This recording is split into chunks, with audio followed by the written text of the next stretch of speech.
Mga kaibigan, isang magandang araw sa ating lahat. Good afternoon. It's around 5:40 p.m.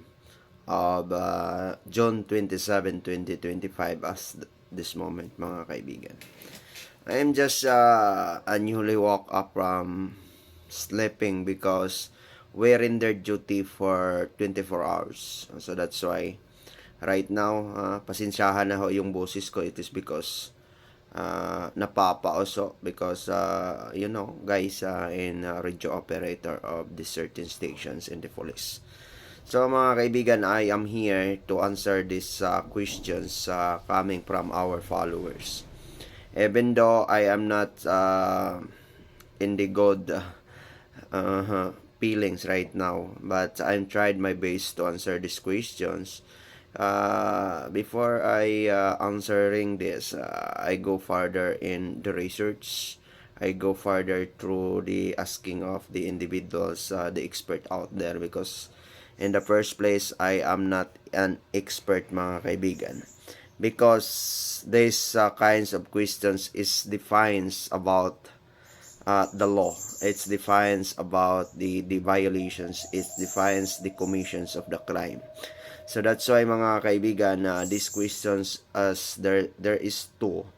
I know these questions is answerable for those experts, those lawyers, and the expert out there, especially the investigator of the certain cases here in the Philippines.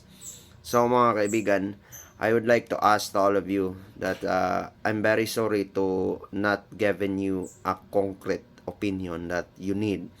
But I am here to reiterate a little bit of my knowledge, a little bit of the concern as far as the law is concerned, as far as the research is concerned, mga kaibigan. So the questions is all about what is the difference, the highway robbery and the robbery and the RPC, or the revised penal code. So these two are involves of taking property. Mga kaibigan, it's all about intent to gain. They are also, both are being or these commissions are committed also in the highway. The highway robbery, it defines also the brigandage under of the PD 532. So the RPC versus PD 532 or robbery in the highway. There is a specific target on that, mga kaibigan. As far as the RPC, the commissions not only limited, it also committed by the highway also. They are both. But this PD 532 are, the target is also the passers on the highway, all, and the commuters. Very, very specific the target. And also this robbery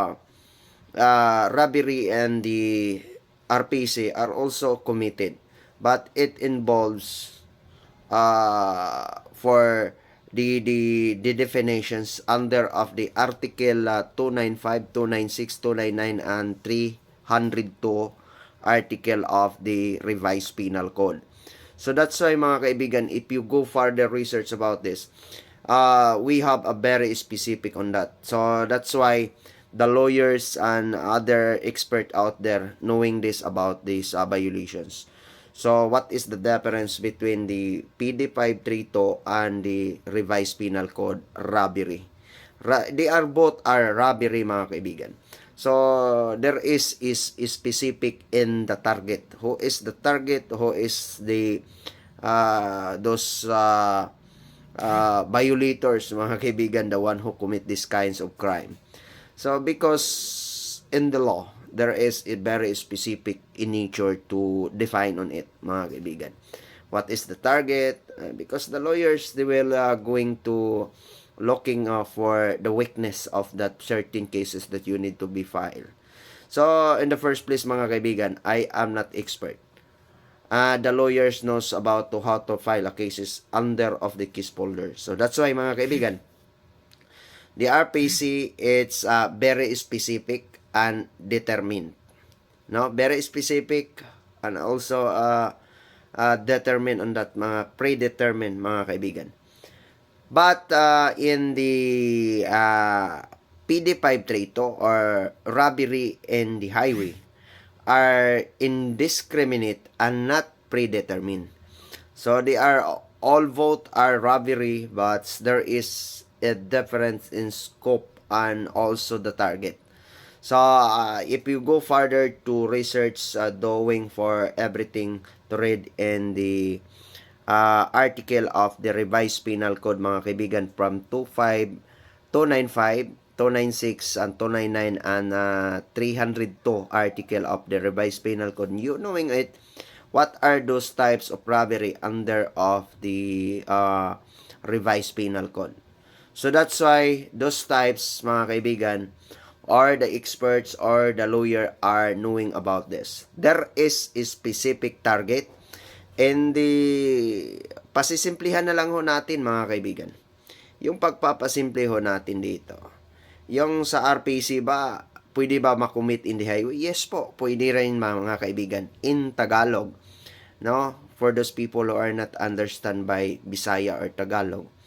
So, mga kaibigan, that's why pwede rin makumit yan in the highway, yung sa RPC.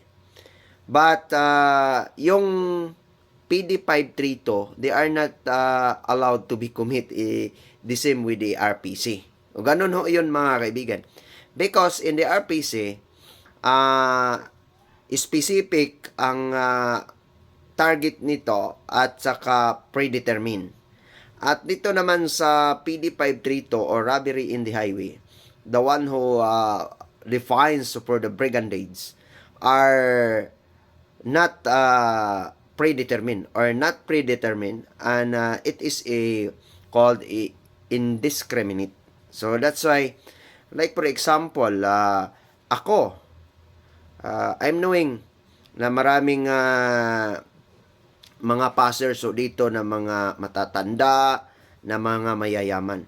Aantayin ko yan, for example, in the PD532, if I'm not mistaken ha. Aantayin ko yan doon sa medyo walang matao na lugar. So that's why doon ko yan anuhin. So that's why that is called not predetermined.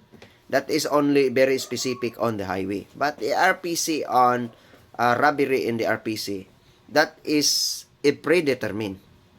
Meaning, like for example, magkakasama ho tayo sa trabaho, sa eskwela, or anything, mga kaibigan. And then, nagplaplano ho ako na nanakawin ko yung nyo. And then, nilalasing ko ho kayo or ano pang ginagawa ko sa inyo. And then, paglabas, pagdating doon sa medyo walang tao-tao na lugar, doon ko na tinutukan kayo ng baril. Kinuha ko yung cellphone mo, yung relo, at sa lahat ng mga gadget, including yung pera, everything about that, mga kaibigan. That is called, it is very specific and predetermined. So that is under fallings to the revised penal code.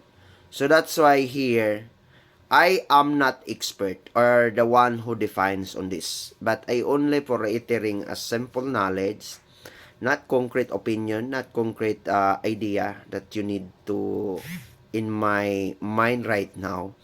But I am here to reiterate only the very simple in nature.